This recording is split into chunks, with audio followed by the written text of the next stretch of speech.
That's it. I'm sold. I think the Texas A&M Aggies are going to beat the Alabama Crimson Tide on October 7th. You are Locked On Aggies, your daily podcast on the Texas A&M Aggies. Part of the Locked On Podcast Network, your team every day.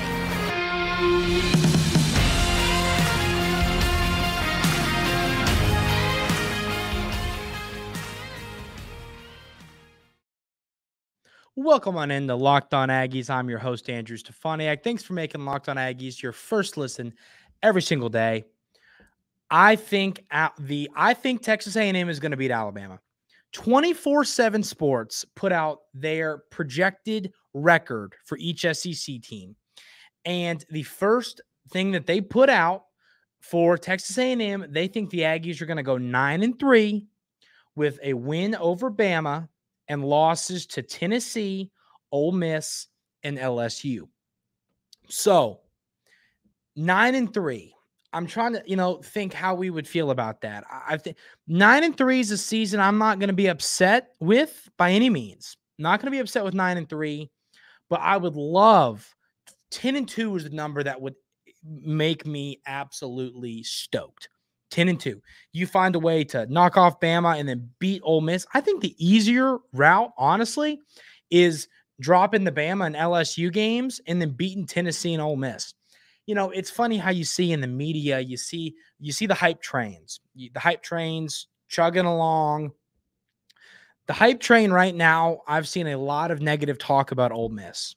And I think I've been saying that for a while. I'm not a believer in Ole Miss. It just seems like they underperform. It's like I'm not a believer. I think there's so many quarterbacks that could be the guy. I think people are going to be looking over their shoulder. I'm not sold on Ole Miss. I'm not sold. I like Lane Kiffin. I don't like the way he uses the portal. I think you still have to recruit well in high school. And obviously he gets some recruits, but that's their plan, is we're going to live and die by the transfer portal. And I don't think that's how a college football team should run, even in the world we live in currently of college football. I'm not a believer that's how you should handle it.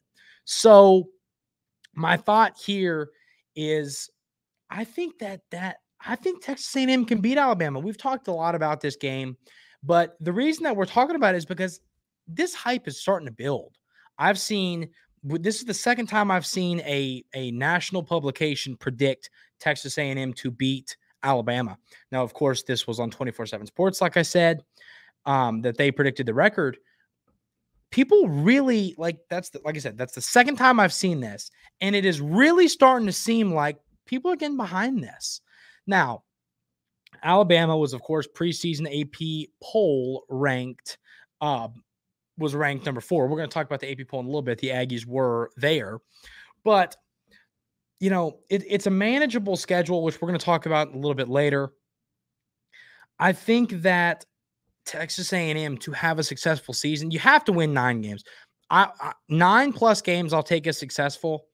Here's the deal. And it's one of those, I think that a lot of people that talk negative about Texas A&M, they like to say, why Texas A&M is not going to be good. Everything is there for Texas A&M to be good. I think that a lot of the negativity, I saw somebody on Twitter talking about the most overrated teams in college football, and one of them was Texas A&M, and I'm like, what do you know about Texas A&M?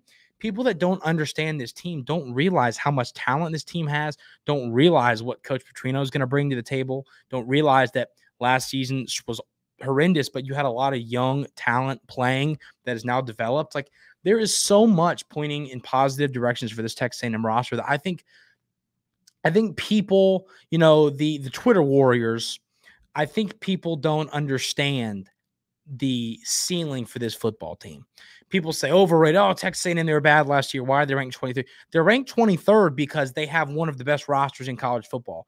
With the roster they have and the coaching staff they have, this should be a top 10 team.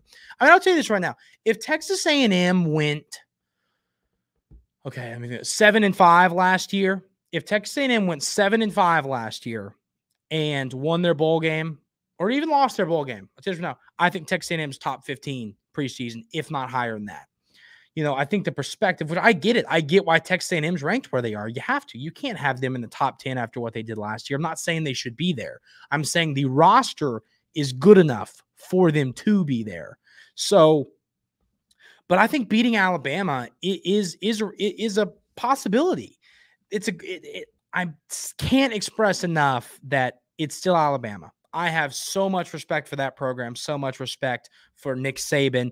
I think he is the best to ever. I confidently say he's the best to ever put on a headset in the college football as a head coach in college football.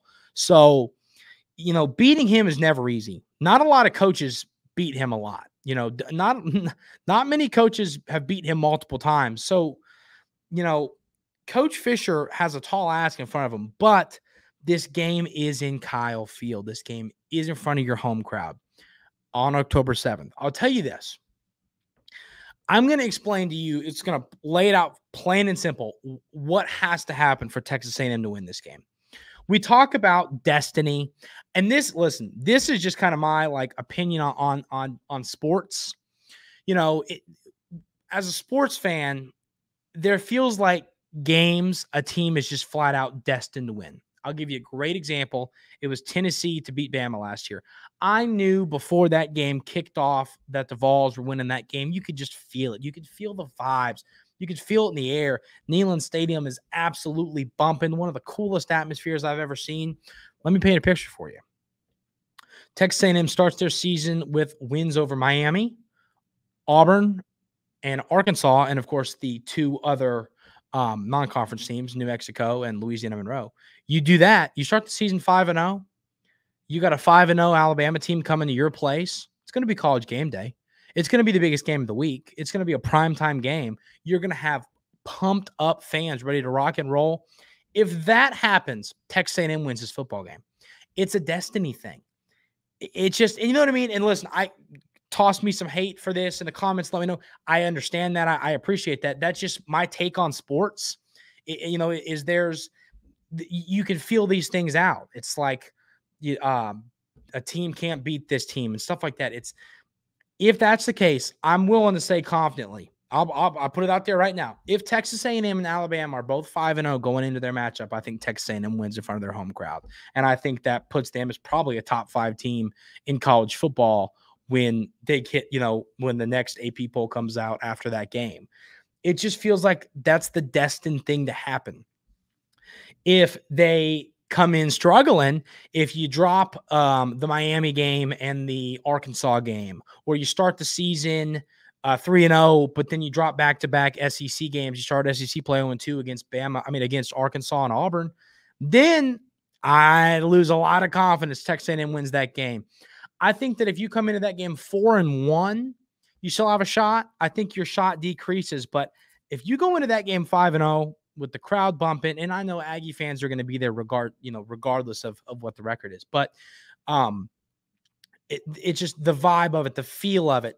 I think Texas A&M can win this game. Now, I think Texas A&M can win this game whether they go into it 3-2, whether they go into it 4-1 or 5-0. But I think your best chance of winning it is when it feels like it's that destiny game. This is our year. We're 5-0. We're going to be 6-0. We're going to an SEC championship. This is our signature win.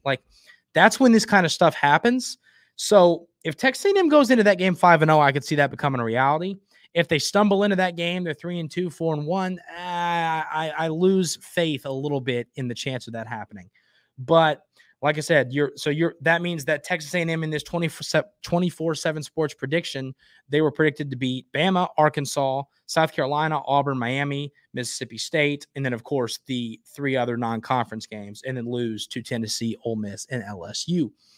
Frankly, I like the Aggies' chances of beating Tennessee and Ole Miss more than I do Bama. I think we're going to talk about the difference in playing in front of your home crowd and difference in playing on the road here in a little bit, because it's kind of funny. I noticed something that we haven't talked a ton about on here, but we're going to talk about in a little bit in segment 3 of Locked On Aggies. But it's possible, folks. I think Texas A&M has a real chance to win this football game. People are starting to really feed into this. The Aggies could win this one. It's at Kyle Field. It's in front of the Aggie faithful. People are trying to buy into it, and I'm starting to get sold myself that Texas A&M has a real chance to win that game, especially if they go into that matchup on October 7th with the Crimson Tide 5-0. We found out a lot about Saturday's fall camp scrimmage. Some interesting notes, players that played well, quotes from coaches and players. We're going to go through all of that coming up right here on Locked On Aggies.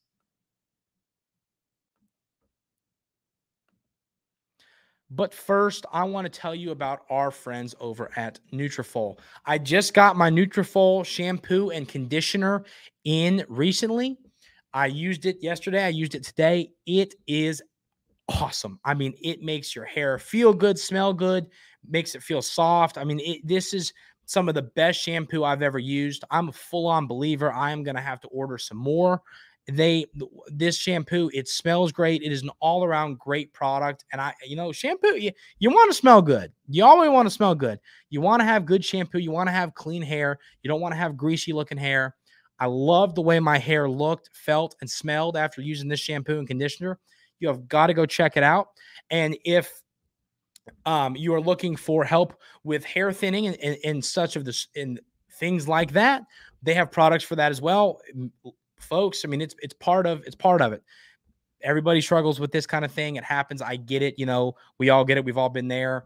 So, sometimes you need stuff to help hair growth and help with that. So Nutrafol there was a clinical study that 84% of men showed improvement in their hair after 6 months taking Nutrafol men's hair growth supplements. This stuff works. It makes your hair look amazing. You have got to check out Nutrafol. Take the first step to visibly thicker, healthier hair. For a limited time, Nutrafol is offering listeners $10 off your first month's subscription and free shipping when you go to Nutrafol.com/men and enter promo code LOCKEDONCollege. Find out why over 4,000 healthcare professionals recommend Nutrafol for healthier hair. Nutrafol.com/men, spelled Nutrafol.com/men, and enter promo code LOCKEDONCollege. That's Nutrafol.com/men, promo code LOCKEDONCollege. You have got to go check it out. I promise you will not regret it.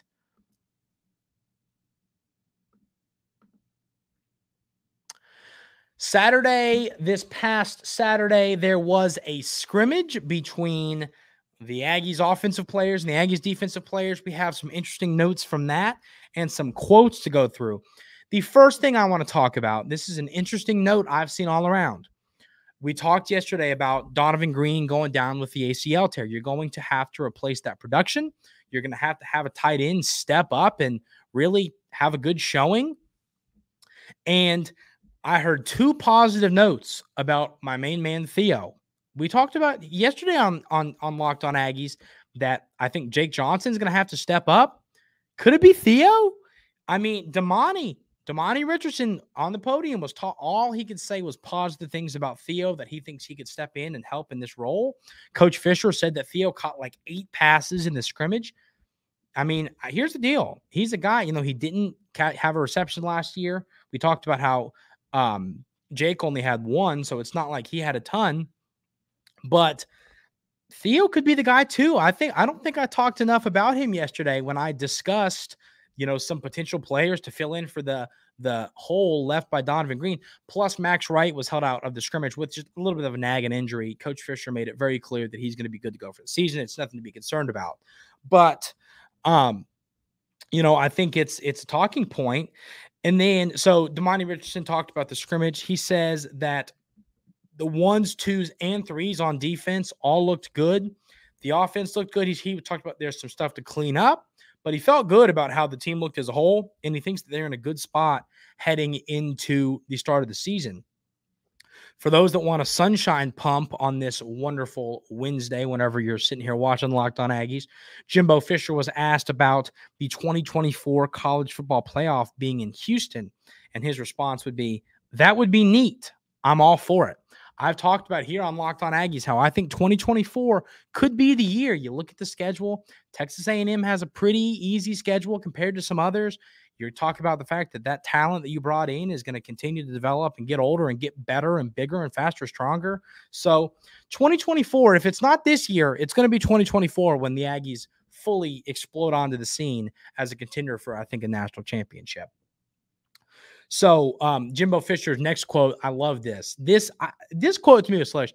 So basically, he's talking about DJ Hicks, and he basically went on to say, he proceeded to go on and say, yeah, you recruited the right guys. I love that. It's like, pat yourself on the back, Coach Fisher. You went and recruited an absolute beast. And you get to appreciate it now, And so I thought that was funny when I heard Coach Fisher say that, because it was like, he's patting himself on the back for landing a 5-star, which you deserve to do. But I just think that was kind of funny to hear. This is the one concerning quote to me. And that's to me. We're going to lay this out and talk about it. And you all can tell me your thoughts in the comments. But so Jimbo Fisher says Trey Zuhn, who he hasn't missed practice, he hasn't missed anything, but he's dealing with banged up knee and a banged up shoulder. Coach Fisher proceeded to say, he's a tough guy. He hasn't missed anything. I'm going to tell you right now, I don't like hearing that. I love hearing how tough and gritty our offensive linemen are. That's a great thing to hear. That's a positive.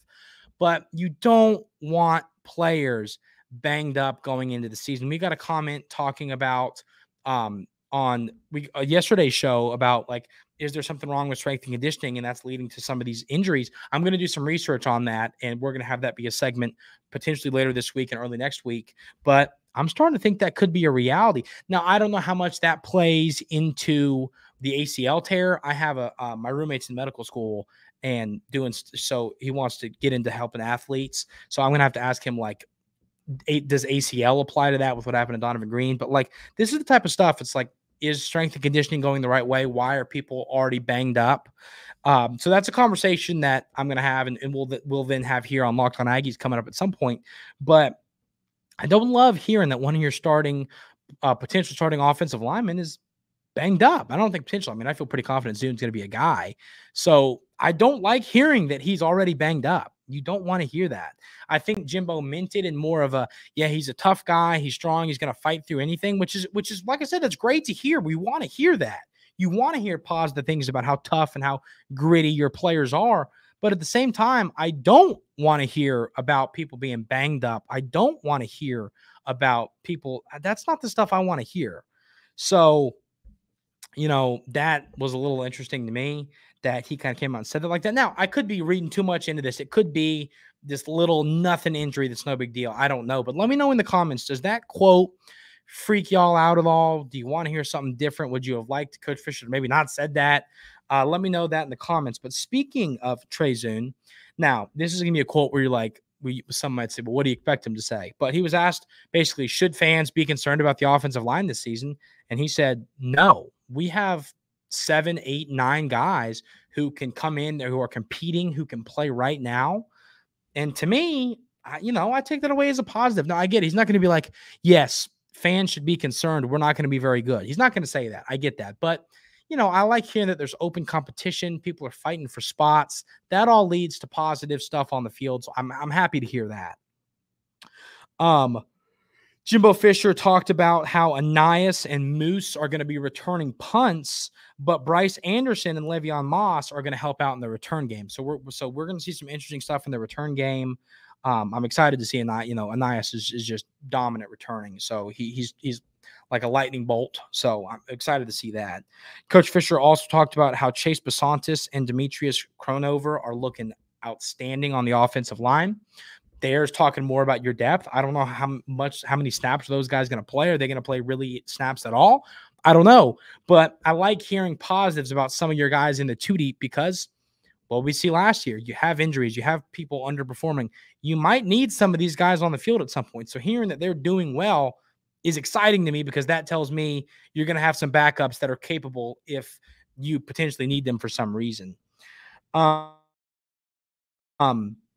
So Coach Fisher talked about that the team is physical. There's a lot of physicality on this team, which is good. You like a physical team. I always commend Arkansas for how physical they are, and that's sometimes physicality beats talent. And if you have a team, and this Texas A&M team has talent and physicality, then we're talking about wins on the football field. So that's good to hear. The quarterbacks, where is my note on the quarterback stuff here? Oh, Coach Fisher said that the accuracy and the decision-making was good at the scrimmage, which I like to hear. That was my biggest takeaway from the spring game was I didn't love some of the decisions that both Conner Weigman and Max Johnson made. I thought they both made a handful of poor decisions. I thought they both made some out of this world throws as well, but then they both made some poor decisions. So I'm glad to hear that they were accurate and that they were, hitting the right spots, making the right decisions, making the right reads. That's all stuff I'm very happy to hear. But I guess all in all on this, there's a lot of positive takeaways from the scrimmage. Everything I've heard from different people was positive. I haven't heard much negative stuff. People are looking good. Offense is moving the football. Defense is looking physical and dominant. I think this Texas A&M team, every day I wake up every single day and I start to think more and more how good this football team can be.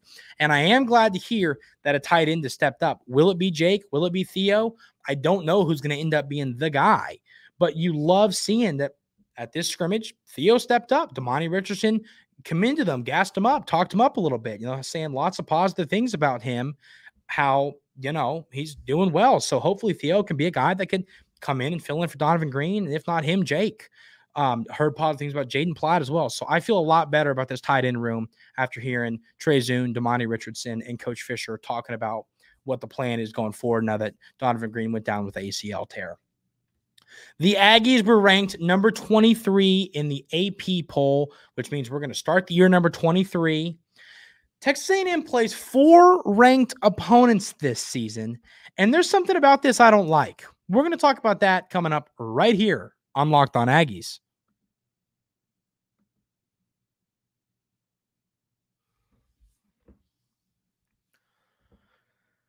I don't know how this got between the cracks, but I think the 4 most difficult games on this schedule, and I don't think this is really up for debate, is Alabama, Tennessee, Ole Miss, and LSU. I think you could argue, for those that aren't that high on Ole Miss like me, you could make the argument that Arkansas game's mixed in there, maybe the South Carolina game, but I think that consensus would agree these are the 4 most difficult games. 3 of them are on the road. I don't know how that kind of I knew that they played all 3 of these games on the road, but when I wrote this down, like 4 ranked opponents, I was like, man, of your 4 ranked opponents, you play 3 of them on the road. I do not love that. So Alabama, preseason number 4, you get them at home at Kyle Field in front of your faithful fans out there rooting for you, cheering you on. That leads to wins. You play in Neyland Stadium against Tennessee, the number 12 team in these rankings. You play Ole Miss in Oxford, the number 22 team in this rankings, and then you play LSU in Baton Rouge, the number 5 team in these rankings. So those are your 4 ranked opponents. I was a little surprised to not see Arkansas in here. I thought that one of Texas A&M or Arkansas would be in this rankings. Of course, it was Texas A&M who came in at number 23. And I talked about it. This isn't a surprise to me. This team should be ranked. It should be ranked not based off of what happened last year. It should be ranked based off of the talent on this roster and the coaching staff hires, of course, bringing in Coach Bobby Petrino. That is the reason that Texas A&M should be ranked. They should be, and they are. And all I've been seeing, which team shouldn't be on here? I mean, it's just a sea scrolling through Twitter. It's a sea of Texas A&M shouldn't be ranked. And I disagree. And I think, like I said, people that say that, I don't think they know much about this football team. I don't think that they understand the talent this team possesses and if this team pops, what it can be. And that's why we've talked about the boom or bust nature, the ceiling and the floor of this Texas A&M football team. This team could be one of the best in the country. And I think it could be middle of the road. I don't think Texas A&M is going to be awful. I think that 7 wins, if things go really bad, you still win 7 games, which no one's going to be happy with. But I'm saying, like, I don't think you're going to see 5 and 7 happen again. So Texas A&M was ranked number 23. They play 4 preseason ranked opponents. A few SEC schools have to play 5. So you look at that, that's why I said it's a tough but manageable schedule. You take that away as a positive. It is a tough schedule. It's an SEC schedule. SEC schedules are never, ever going to be easy. They're always going to be tough because it is the hardest conference in college football. So I like that Texas A&M's ranked. I think it needs, and the reason I say that is because I want it to remind the players, you all are amazing football players. You are one of the best rosters in this game of college football that we love so much. You should be ranked. You should be ranked higher. So you can take that as a chip too. You can take it as well, we're here. We belong. We're a team that deserves to be ranked, but also we're a team that should be ranked higher. So I think there's a lot of positive takeaways that the players can have talking about this upcoming 2023 season, but I don't love that you play 3 of your 4 hardest games away. I wish that you could play, Ole Miss or Tennessee and Bama at home. I wish it was split 2-2 because I feel confident Texas A&M is going to win 1 of those 4 games. I think there's a chance they win 2 of those 4 games, but I feel a lot better about it. The best case scenario would be if you could just play Bama and LSU on the road because, I don't feel great about those games, and get Ole Miss and Tennessee at home. I think Texas A&M is favored if they get Tennessee and Ole Miss at home. I think they're favored to win those games. So I think that you got to find a way to win. If you want to have that magical 10-2 season, I think you got to find a way to win 2 of these games and then take care of business in the games that you should win. But the Texas A&M Aggies are ranked in the preseason poll. I like to see that. So that is going to do it for today's episode of Locked On Aggies. I hope everybody has an amazing rest of your day today. Thank you so much for tuning in. A lot of fun stuff coming up. We are getting so close. We are like a week and a half away from breaking down the New Mexico game, which is going to, I get it. It's New Mexico, but at the same time, it's a football game we get to preview. I cannot wait to do that. And then once we're done beating the brakes off of New Mexico, then we have a real game to talk about with the Miami Hurricanes. So we have a lot of fun stuff coming up here on Locked On Aggies. I appreciate you all tuning in every day. It means the world to me. Have a great rest of your day today, and we will see you tomorrow.